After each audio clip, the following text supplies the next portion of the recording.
जैसा आशा कुमारी जी यहाँ कह रही थी, कितना बड़ा पहाड़ मेरे ऊपर टूटा, हमारे परिवार के ऊपर टूटा। मैं ही नहीं, हमारे जितने भी हिमाचल प्रदेश के वासी थे, उनके लिए भी राजा साहब देव तुल्य थे, पिता तुल्य थे, भाई तुल्य थे, और सब उनका जो आदर सम्मान करते थे, क्योंकि उनके दिल में हिमाचल प्रदेश के हर वासी के लिए दर्द था, हर वासी की मदद करना चाहते थे।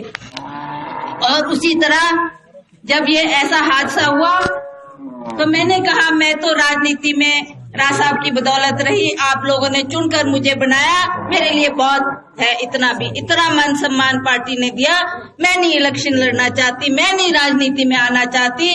अंततः सभी हमारे कांग्रेस के जन, चाहे वो हमारे मुकेश अग्निहोत्री जी थे, पार्टी के अध्यक्ष थे, हमारे ऐसे बड़े बड़े नेतागण थे, इन्होंने ड्यूटी लगी, मंडी में ये आए, इन्होंने मीटिंग की और इन्होंने एक ही नाम वहां से प्रस्ताव के रूप में भेजा कि वो श्रीमती प्रतिभा सिंह जी को आप अगला टिकट दें। ये प्रतिभा सिंह कोई बड़ी भारी हस्ती नहीं है, ये वीरभद्र सिंह के नाम की वोट है, वीरभद्र सिंह का नाम है, उन्हीं के नाम पर आज हम जगह जगह जाकर कांग्रेस पार्टी के लिए वोट मांगेंगे।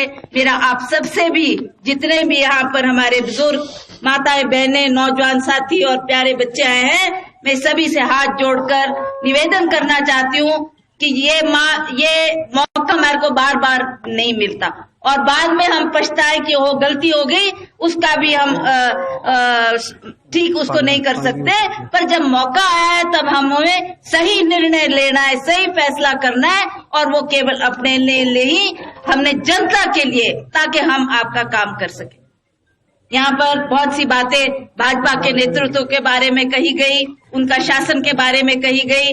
मुझे अफसोस है नरेंद्र मोदी जी, आपने कितनी बातें कही, कितना रोजगार देने की बात कही, आपने बेरोजगारी दूर करने की बात कही, बहुत सी बातें हुई, पर कितना कार्यकाल आपका बीत गया, ना आपने उस पर कोई रोक लगाई, ना आपने कोई महंगाई, जो आज आप हमारे समय में 450 का एक गैस सिलेंडर मिलता था, अब आपको 1000 रुपया देना पड़ता है, तब आपको एक गैस सिलेंडर मिलता है।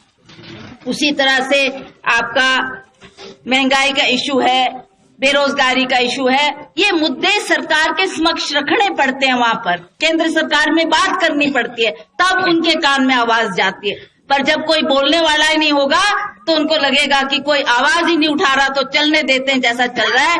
मुझे खुशी है कि मुझे पहले भी मौका मिला, अब आपके आशीर्वाद से दोबारा अगर मैं संसद में पहुंची तो वहां भी भरसक प्रयास करके आपकी कठिनाइयों को और आपकी समस्याओं को दूर करने का प्रयास करूंगी। मेरा आपसे करबद्ध निवेदन है कि 30 तारीख को आपने वोट डालने जाना है। जितनी भी हमारी घर की महिला हैं, बुजुर्ग हैं, जितने भी हमारे वोटर्स हैं, कोई भी घर में नहीं रहना चाहिए। एक एक वोट हमारा पड़ेगा, तभी ये सच्ची श्रद्धांजलि राजा साहब को आप देंगे। राजा साहब जो आप आज हमारे बीच में नहीं है, उनके लिए हम सभी हमारे दिल में जब उनका नाम भी लेते हैं, जैसे अब भरमौरी जी भी कितना उन्होंने रो के अपने जज्बातों को यहाँ रखा, तो उसी तरह से जब भी हम राजा साहब का जिक्र आता है तो हमको सबको रोना आता है, सबको बुरा लगता है कि वो शख्सियत हमारे बीच में आज नहीं रही। तो इसलिए मैं आपसे निवेदन करना चाहती हूँ कि आपने भी राजा साहब के कामों को याद करते हुए उनको सच्ची श्रद्धांजलि के रूप में, ये मौका आपके हाथ में आया है, आप उनको वोट देंगे और भारी बहुमत से यहाँ से कांग्रेस को जिताकर भेजेंगे। और मैं आपको आश्वासन देना चाहती हूँ कि जीतने के बाद फिर आपके बीच में आपके दर्शन करने भी आऊंगी, आपका धन्यवाद करने भी आऊंगी, और आपकी जो कठिनाई है, जो दुख तकलीफ है, उनको दूर करना भी हमारा कर्तव्य बनता है। तो हम मिलजुल कर उन समस्याओं को भी दूर करेंगे। इन्हीं शब्दों के साथ में सभी हमारे कांग्रेस के जन जो यहाँ पर आए हैं, इन सब का भी बहुत बहुत आभार प्रकट करती हूँ, धन्यवाद करती हूँ कि आपने थोड़े से समय में इतनी बड़ी मीटिंग यहाँ पर रखी और आप सब आए और आपने हमारी बात सुनने का यहाँ पर प्रयास किया। और अभी जो हाल में ही पांगी सुराग में ये जो सुरंग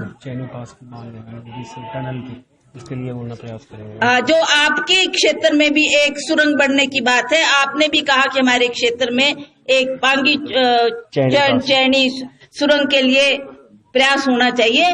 तो मैं आपको आश्वासन देना चाहती हूँ कि जब भी ऐसा मौका मिलेगा तो आपकी आवाज को भी जरूर हम भारत सरकार के समक्ष जरूर रखेंगे। दूसरी सुरंग जो आपने होली चामुंडा की बात की है, वो भी ऐसे गप्पों से नहीं वो सुरंग बन जाएगी। उसके लिए पैसे का प्रावधान भी करना पड़ता है। पैसा थोड़ा नहीं, करोड़ों अरबों रुपया लगेगा उन सुरंगों को बनाने के लिए। तो उसके लिए हमें नरेंद्र मोदी के पास खड़े होकर अपने इन दुर्गम क्षेत्र की बात करनी पड़ेगी।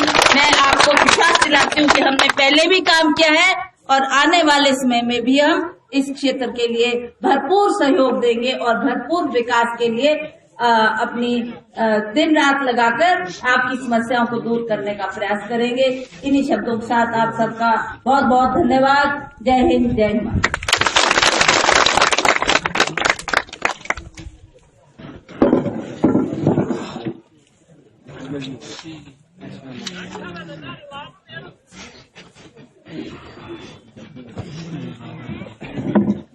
बहुत बहुत धन्यवाद अतिथि महोदय जी। कांग्रेस पार्टी, कांग्रेस पार्टी, राजमाता श्रीमती प्रतिभा सिंह, राजमाता श्रीमती प्रतिभा सिंह, सोनिया गांधी, राहुल गांधी, कांग्रेस पार्टी। और यहाँ हमारे सभी अतिथि महोदय और तमाम कार्यकर्ताओं का मैं बहुत कमेटी की ओर से एक बार धन्यवाद करता हूँ। ठहरे सब बीडीसी में जय भारत, जय भारत, जय कांग्रेस पार्टी। Thank you.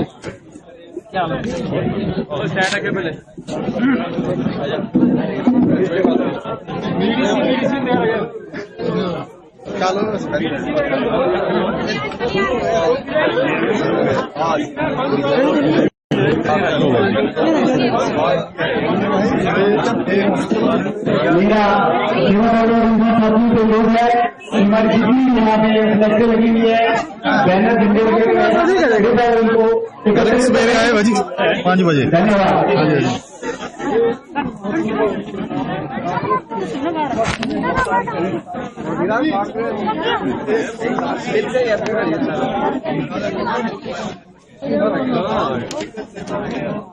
अभी आपने देखा कि मंडी संसदीय क्षेत्र के लिए जो चुनाव हो रहे हैं, उपचुनाव, उसमें कांग्रेस प्रत्याशी प्रतिभा सिंह जो कि आज अपने भरमौर क्षेत्र में जनसभा करनी हुई थी, उन्होंने कांग्रेस के लिए वोट मांगे और उनकी जनसभा भी समाप्त हो चुकी है। वो अपने वापस मिलने के लिए जा रहे हैं जहां पर उनकी दूसरी जनसभा होगी। तो हम बने रहेंगे आपके साथ लगातार। धन्यवाद।